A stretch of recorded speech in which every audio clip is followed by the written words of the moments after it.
So, Cornell, I want to talk to you about this last week. This young 10-year-old, very intelligent-looking young lady, a black young lady at a Pearland school who will not stand for the Pledge of Allegiance in her classroom. She doesn't want to stand up because apparently she believes that black Americans need a lot more to be done in this country. She is not willing to support the black Americans that have fought and died for this country.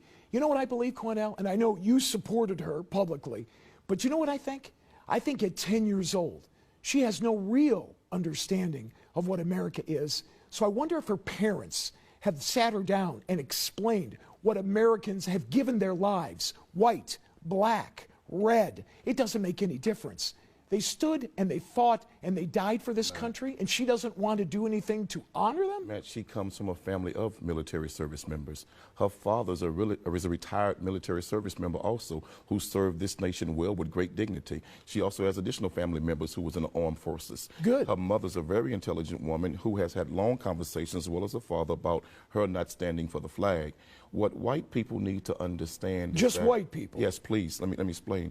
What white people need to understand is that that national anthem was written by Francis Scott Key, a slave owner. Oh, here we go. Who demonized and hated black slaves and black people. And that unwritten third, that unheard of and unspoken third verse, go research the third verse where he says, "There's no refuge in this country for the hireling or the slave. Both should be turmoil to the grave." How's her parents doing? This is a man Are they successful? that promised turmoil for black people to the grave. Would you ask Jewish children to say a pledge to a German anthem that disrespects Jewish people? If they're No, living you would in not. Germany, No, sure. you would not. Well, sure. That disrespects Jewish people? Then No, why, you would not. You certainly can kneel down. In America, you have the right to do that. But what will happen to her, how her friends will respond, how the school will view her, how Americans will view her is very negative. And this is not what you want for your 10-year-old child. And let me say to that young girl and others like that young girl, America looked at the same way at Rosa Parks when she refused to get up and give up her seat to a white man on the bus.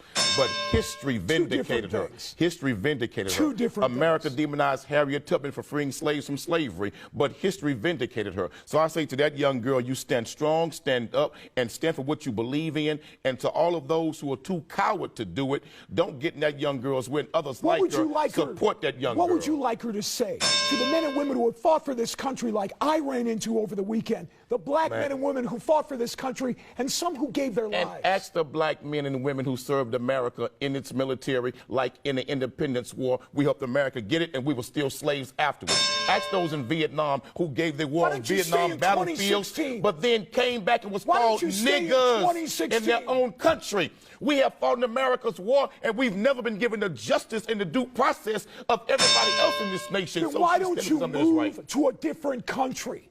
Why are you staying here if you don't like it? Let me tell you why. Because the country belongs to Indians. You white folks stole it from them, raped and robbed their people. This not your country. You all came over here and stole it and beat the hell out of them. So this not your country. It was my country. You all need to go home. If you're you all need to go back where you came from. If you don't like it, why don't you pack up and go? Let the Indians decide who should pack up and go, and I guarantee you black folks will stay, and you all will be on the first damn boat leaving here. So don't try that, brother. You all didn't make America. This is not your country. What you should do is sit down with someone who has fought for this country, Cornell. Get their opinion, too. Tons of black people have, and what have we gotten from it?